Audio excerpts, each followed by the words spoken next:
Joe. Okay. So welcome, folks, to another Workshop Wednesday. Jennifer Slattery with the League of Cities and Towns, and we are happy to have our friends from the EPA here today to talk with us about some really exciting grant opportunities available to, I think, all of our towns. Some are a little more restricted, but I'll let them get into the nitty-gritty of it. So without further ado, I'll just turn it over to you, John. Thanks so much. And give me 1 second. I'm going to pull up in my my screen here. Sure.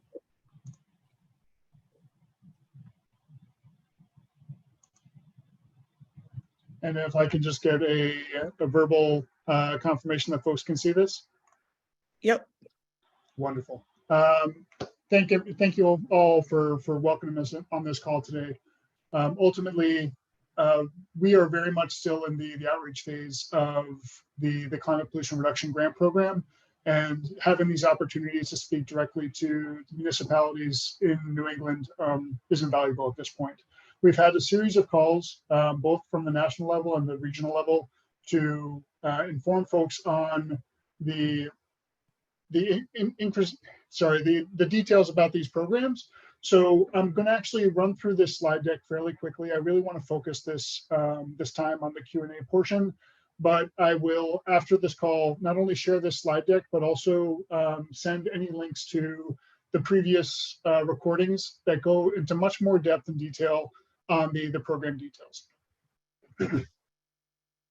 So first off, want to draw a clarification point, which is for the CPRG program, there are two different phases. There's the planning grants, which we're talking about today, and then there's the competitive implementation grants. So the planning grants for the MSAs, or in New England, the NECTAs, are $1 million allocations for non-competitive grants to really set the planning phase in motion for not only the CPRG funding, which is, again, for the implementation funding, the $4.6 billion, but also a whole slew of other federal programs that are coming, not only under EPA, but under DOT, DOE, federal highways, you name it. So really, as we start to put together a cohesive plan on how to address greenhouse gas emissions in a number of different sectors of the inventory, we're hoping that these planning grants are going to help set a bit of an outline or a template for the path forward over the next couple of years. So with that $1 million allocation, there are main milestones that we're building towards. The first of which is the Priority Climate Action Plan, and that's going to be due March 1st of next year. So just under a year at this point to get that done. And what we're looking for in that plan are really near-term implementation-ready priority greenhouse gas reduction measures. And the important part of this is the PCAP is actually a prerequisite for the implementation grants. So again, kind of scrolling back up, this $4.6 million, the key to kind of getting into the competitive process for that funding is making sure we have a final PCAP under the planning grant process. After the PCAP is complete, we're also looking forward to the comprehensive climate action plan. And this is really where we start to look at a more holistic approach to how we're going to address not only greenhouse gas, but also criteria pollutant planning for the next number of years. So when I talk about criteria pollutant emissions and air toxics, that's getting into the core work that we do here at EPA under the Clean Air Act. So talking about your ground level ozone, your emissions of sulfur dioxides, of ground level lead, and that honestly at this point, with that being removed from gasoline, there's not a lot of plane that we've had recently of particulate matter, carbon monoxide. So those are your criteria pollutants. And ultimately what we've seen as an agency is that there really are opportunities for co-benefits and multi-pollutant benefits for a lot of these programs. And I want to focus that this funding can be used for not only, again, the greenhouse gas benefits, but also the criteria pollutant or other core Clean Air Act requirements that, again, are primarily done at the state level, but municipalities certainly have a hold in as well. The final milestone that we're looking to accomplish under these grants, which are 4 years long, is the final status report. So looking at an updated analysis and plans, seeing how we've been able to take the implementation of some of the actions of the PCAP and the CCAP and actually give us a final status report on how those activities are being executed, and also kind of what the plans are for the future. So as I already stated, with the allocation that is going to the Providence MSA or the NECTA, that's up to $1 million. And the allocations to the MSAs across the country were determined by looking by population of the 67 most populous areas. The number of 67 is simply because that's the amount of funding we had available. If we had additional funding, we'd actually go further down the list. And that said, if there are any states across the country, we don't expect this to be an issue in New England, that do not accept their allocation of funding, which on the state level is actually $3 million. We will be going further down the list past number 67 to some of the other areas. Now, most of Rhode Island is covered by the Providence area NECTA. So, you know, these next talking points really don't apply here, but we do actually have, you know, some in New England, some of the other MSAs that are very close to number 67. I believe in New Haven is actually number 68 on the list. And we have Springfield, Massachusetts, that is somewhere in the mid 80s. So it's very possible that we'll be working here in New England with some of our colleagues over in those areas of the region. But what I wanted to stress here is that whether or not an area is part of the MSA, there is still a parallel process that is going on for the development of these plans on the state level. So there's, in these planning grants, there's the state planning grants, and then there's the MSA planning grants.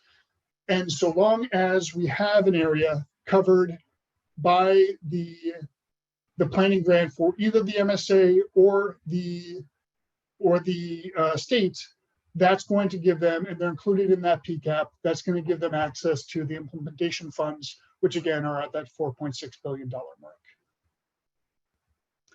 So again, this is an overly simplified schematic of what an MSA is. So here in New England, we're dealing usually with a much smaller scale when it comes to the individual governments that we're working with on the municipal level. Many parts of the country actually only have to go down to the county level. So for New England, you know, the extreme example is the Boston MSA, which incorporates, I want to say, approximately 200 municipalities.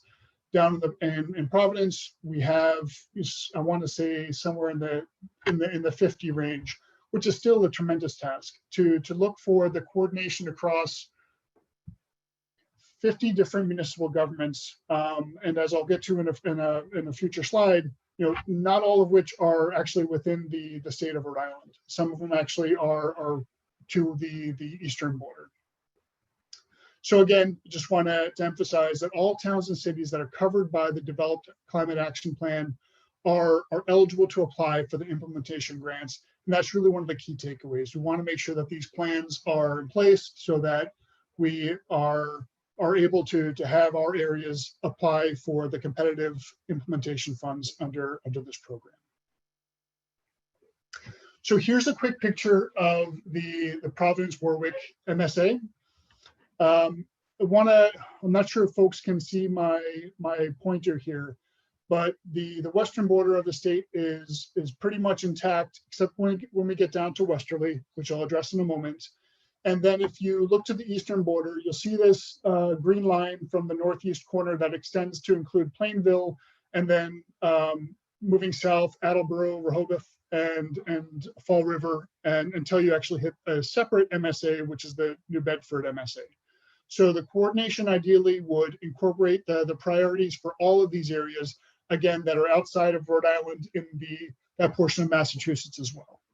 Now, to address Westerly, recognize that it seems like it's been left out of the picture here.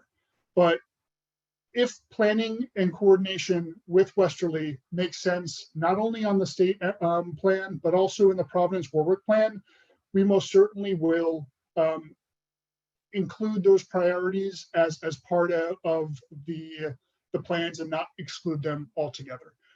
We understand that the MSA borders are not a geographic stamp that we're used to working with, either on the federal level or on the state or local level. And certainly Westerly joining the conversation for, again, either the state plan or for the MSA plan is completely above board, and we welcome their participation with the coordination, again, in the development of these plans. So this has been an ongoing theme through the presentation, but really what we're looking for are we're looking for a lead agency within the MSA to be the recipient of these funds and to take the role as a collaborator for the remaining municipalities within the area. And those lead agencies are on task to coordinate with the appropriate agencies and offices within their own jurisdiction. And again, I want to kind of focus here on the state requirements. They're on task to collaborate with air pollution control agencies and the municipalities within their state to develop the PCAP and other requirements of this grant program, and to include priority measures in the state PCAP that will be implemented by the local municipalities and air control agencies. So that's to say that expect to hear from the state agencies on the development of their plans, and actively look for any announcements for public engagement from those state offices as they work for this process, as well as collaborating with each other and figuring out a good communication strategy to get everybody together, again, working with those areas in Massachusetts as well, to make sure that we're putting together a comprehensive plan to address this area. We're also very committed to technical assistance, and we recognize that we're fortunate by and large here in New England in that climate mitigation and that mindset and those measures have already been well developed in a lot of areas here in New England, and we are now actually bringing an injection of funding and hopefully again a planning structure to address emissions in multiple sectors and have a comprehensive plan that we can build upon in future years. But we also want to highlight the existing tools and resources that we have available. And again, this link will be active when I send you the slides after the fact, so folks can click in there and see what resources we've made available. We'll continue to build those resources. We're actively engaged right now to make sure that, again, as we're just on the forefront of this process and we're building forward additional technical resources for the other programs under the Inflation Reduction Act, I recommend that folks go back to this page as we continue to develop those resources. I also want to stress that this conversation is the first of many. We're looking to engage with you through the development of these plans, and certainly your project officer from EPA Region 1 will be working with the lead agency within this MSA. Once the notice of intent to participate has been submitted to us, we know who that point person is going to be. That's really going to be an opportunity for us to start to engage more directly and help with that, bringing all the different parties together on the development of these plans. So here's an overall timeline that we're looking at. So the state notice of intent to participate, and again, that's signaling who within the state is going to be taking lead on this program, because it's not necessarily going to the Rhode Island DEM, for example. Just so happened that we actually received the notice of intent to participate at the end of last week, and our colleagues at our Rhode Island DEM are going to be taking lead on this, but again, it wasn't necessarily determined. And certainly we have states here within New England where the lead agency is going to be the Office of the Governor and not necessarily the Environmental Protection Office. So the good news is we know specifically that on the municipal level here in Rhode Island, to be looking to Rhode Island DEM on their stakeholder engagement process at this point. Also here we have the state application deadline, which is April 28th, which is before we need the application materials in from the municipal level. And we have the benefit there of being able to see a completed plan from the state before the plans are due from the MSA, and being able to make sure we reference what's in those state plans and leverage what planning they have in place there, and expanding upon certain priorities that are on the municipal level that perhaps were not fully expanded upon in the state plan. So instead of having both of these plans kind of go out in a parallel process, we do have the ability, again, to reference the state plan to as we're finalizing the MSA plan. The metro area NOIP deadline, I just want to really hammer in on this. This is a deadline. The sooner we know who the lead agency within the MSA is going to be, the better. That really opens the doors for us to have some direct communication with between our office and the lead coordinating body for the development of these plans on the municipal level. And it's certainly the application deadline for the MSA or the metro area is not until the end of May. And I say not until, I realize that is still a very compressed timeline. So we recognize that this planning process is under a very tight timeline. And we look again to support you throughout this process, bring you the technical assistance you need, and again, help where appropriate on the coordination of developing a final application package. We also have a parallel plan going out for the tribes and territories. They're on a slower timeline. And then ultimately, we're looking to have these final awards these final grants awarded by the summer of this year. So a tight timeline all around, and we fully recognize that, and we're looking to partner with you all to make these timelines. With this, I'm going to hand it off to Sandy Brownell to walk through some of the information on how to access these applications in the federal systems. Sandy? Great, thank you, John. So as John said, once the coordination amongst the MSAs is done and there is an identified lead applicant, this is really the information that lead applicant is going to need to submit the materials to EPA in order to receive the award. And it's important to note that this is non-competitive funding, and as such, if any applicant were to go directly to grants.gov and search for the funding opportunity, it would not appear because it's a non-competitive funding opportunity. So what you see on the slide right now is a link that will take you to almost a secret website within grants.gov to access non-competitive funding opportunities. So the link on the slide is very important. You're also going to need the funding opportunity number, which is identified on the slide as well.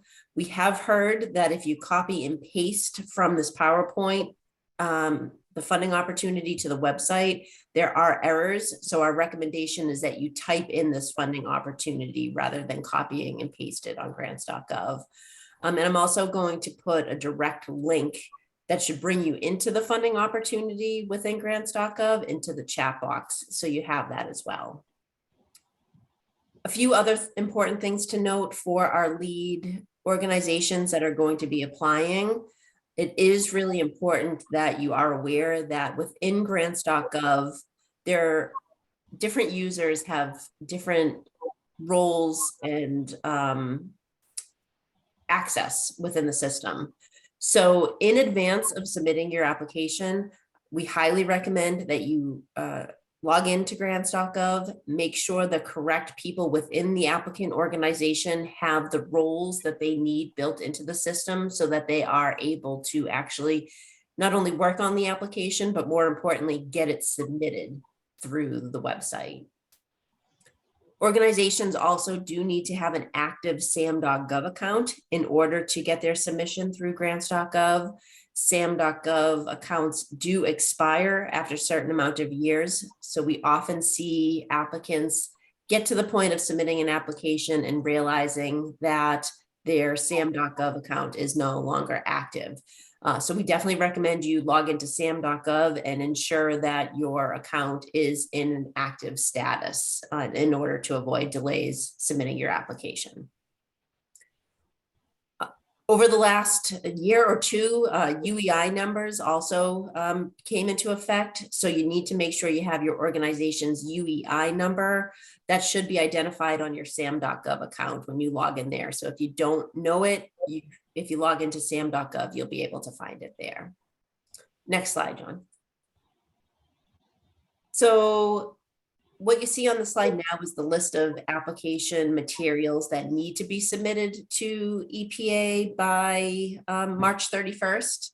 And the first 4 items on this list are standard forms that are required for all federal assistance agreements. So it's your standard application form, your budget information, which lays out the different expenses by budget class category, a key contacts form, and then the pre-award compliance review report, which looks at some EEO information and civil rights stuff. So those 4 forms are required to be submitted for all applications. The next item here is the work plan and the budget narrative. And that's really going to be the heart of your application submission, which, is going to outline your activities and all the details of the expenses you're included as part of your project. EPA is also asking that you submit supporting materials. They are optional, but recommended to submit as part of your application package. And that includes letters of commitment from the other organizations who will be partnering with you on the project, and resumes of key staff who will be responsible for completing different activities. For all grants that are going to be 100,000 or more, there is an additional standard form. That's the lobbying certification form that must be submitted. And then finally, for any applicant who is including indirect cost rates or expenses as part of the budget, you are required to submit your approved negotiated indirect cost agreement. And if that does not come in, doesn't necessarily mean you're ineligible for funding, but you will need to get that submitted before the award can be issued. So it can cause delays if it doesn't come in with your application package. Next slide, John. So as I mentioned on the last slide, the budget and the work plan are probably the 2 documents that you're going to be spending the most time preparing. There are links on this slide for the work plan and the budget templates that EPA has provided, and we really encourage you to use those templates as you're creating those documents. These planning grants are expected to produce 3 deliverables. You're going to have your priority climate action plans, your comprehensive climate action plans, and a report. So the work plan is really meant to outline all the activities you're expecting to complete in order to get to those 3 deliverables that are required. And it's also a spot where you're going to identify the different staff who are responsible for the different elements of the work plan, and where you're outlining the schedule with dates to show that you have a plan for how you're going to be implementing the different steps of the project. As John said, as soon as we know which organizations are going to be the primary applicants, we're going to be able to assign you to an EPA project officer who will be working with you for the life of this project. And, once that happens, they're going to be available to take a look at any draft work plans you have prepared in advance of even submitting on grants.gov, if that's helpful. So the sooner we can get that all wrapped up, the sooner those conversations can happen, and we'll be avoiding any delays down the road. Next slide, John. So just some final thoughts in terms of preparing these applications and how to avoid delays in the award process. There are several documents that you're going to be submitting that have budget information on them. And from EPA's perspective, it is an absolute requirement that all the different figures that are part of these budgets do align and are consistent across these forms. So your SF424, your SF424A, and your budget narrative need to reflect the total amount of funding to the dollar, and they need to make sure that they reflect what all the other forms are saying. We also recommend that you don't use decimal points when you're talking about your object class categories. We prefer, and when we make awards, it's always a whole number. So to avoid any questions in terms of rounding, our recommendation is that you use whole numbers on your budget forms.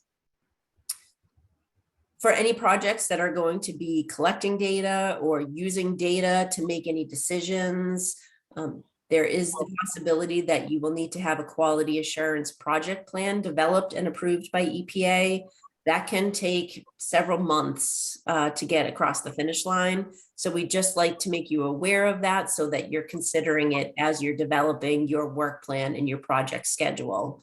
Because if a quality assurance project plan or QAP is going to be needed, you may want to delay certain aspects of your project a couple months in order to get that finalized. Another item to notice is that grants.gov is a completely separate entity from EPA. SAM.gov is a completely separate entity, and both those websites have their own customer service lines for you to reach out to if you have any trouble. There's really little we can do on the EPA side if there are technical issues with those websites. So our recommendation is that you contact their customer service directly to get those issues resolved in a timely manner. As John said, these applications are due by May 31st, but we very happily will accept early submissions so that our project officers can work with you, negotiate any changes, and really get these grants awarded as quickly as possible. And then finally, the link on the website is just one where you can access more information about the program. All the templates that I mentioned earlier are found there, as well as other tools and resources. Next slide, John. I think that's it for me. Thank you. Sure, I have up here on the screen the cprg@epa.gov email box.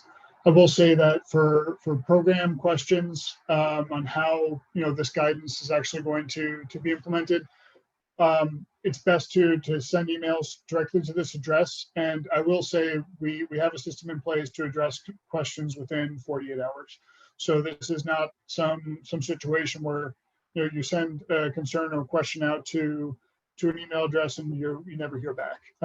We understand that we're working under a very tight timeline to get these programs up and running, and we have staff that are looking at this inbox throughout the day. And if there's any sort of delays, it could be that the question hasn't been asked before. So we're looking to make sure that we have a cohesive answer to get back to you with, but certainly we are being very responsive to any inquiries that come in through the inbox here. So that's the end of the presentation. I wanted to really just open up the floor to Q&A at this point for us, just to have a question about how these programs would work on the local level down in Rhode Island. And we have EPA staff here that are just here to help and listen to any questions that you may have. Okay, folks, you can either use the raise hand function and take yourself off mute, or if you have a question and want to put it in the chat, that works as well. Ooh, here comes a new person. Okay, who has a question?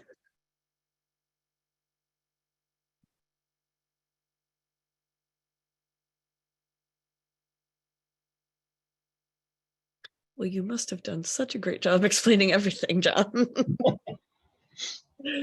I will say, you know, as I get ready to send these slides out to everybody, or actually to Jen to distribute to the entire group, there's a number of resources that I can include on some of the final slides just to bring folks to the program website and to program information.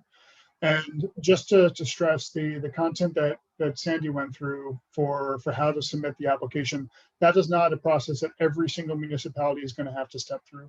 That's as we determine who the lead municipality is going to be for the MSA, they're going to be the recipient of these funds and kind of working in that coordinator role across the entire MSA. And it's that entity that's going to go through the application process and deal with all the standard forms that she listed and what have you. So just to understand everybody's role here is going to be slightly different. And some of that submittal information might not apply to some of the folks on the line here. All right, very good. Kate. So hi, everyone. I'm Kate Melanson. I'm part of our government affairs team at EPA. I guess a question for all of you is, we've heard in other states for other MSAs that there have been entities that are kind of stepping up and taking the lead.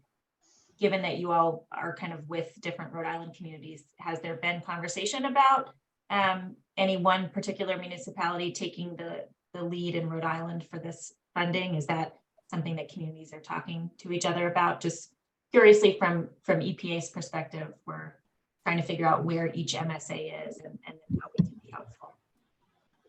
So I don't know if anybody has a reaction.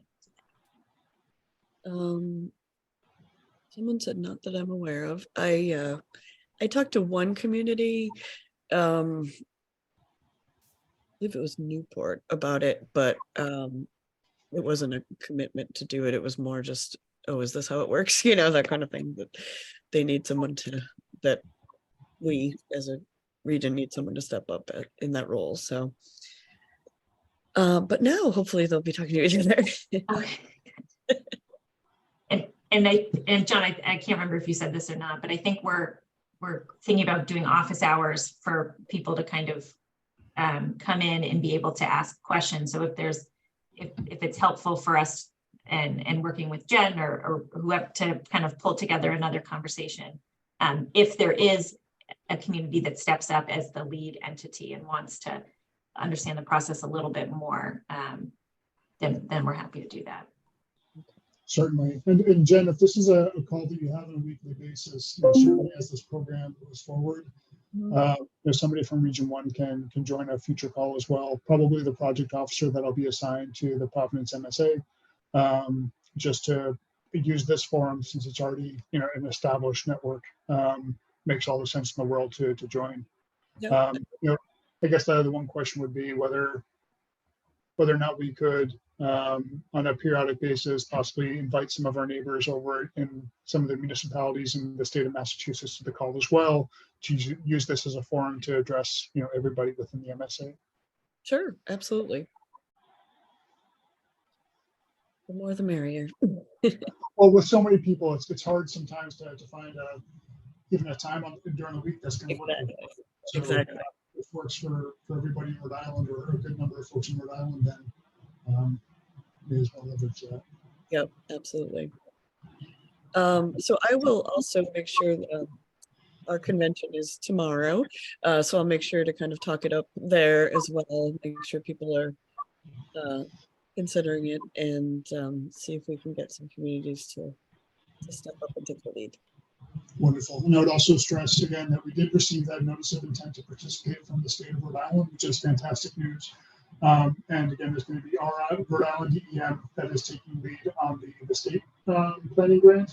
So for folks to be looking for any sort of outreach from the state office for stakeholder engagement, and certainly if I see anything what I'll do is make sure that we get that information to you, Jen, so you can kind of push it out to everybody in Rhode Island. All right, sounds good. Okay, well, if we don't have any questions, we will go ahead and sign off and give everybody a couple moments back of their day. Hopefully I will see all of you folks at our convention tomorrow. And as I said, I did record this call, so if you would like to share it with any of your colleagues and get a conversation going about possibly taking the lead on this, that would be fabulous. So keep in touch with me and or John and Kate and everybody else. I'm happy to make connections as needed. And I think that's it. So thank you, John and Kate and Sandy and everybody else for joining us from EPA. We appreciate it, Dan. Thanks for having us. Yeah, thank you. Have a great day. Happy spring. Happy spring. Thank you.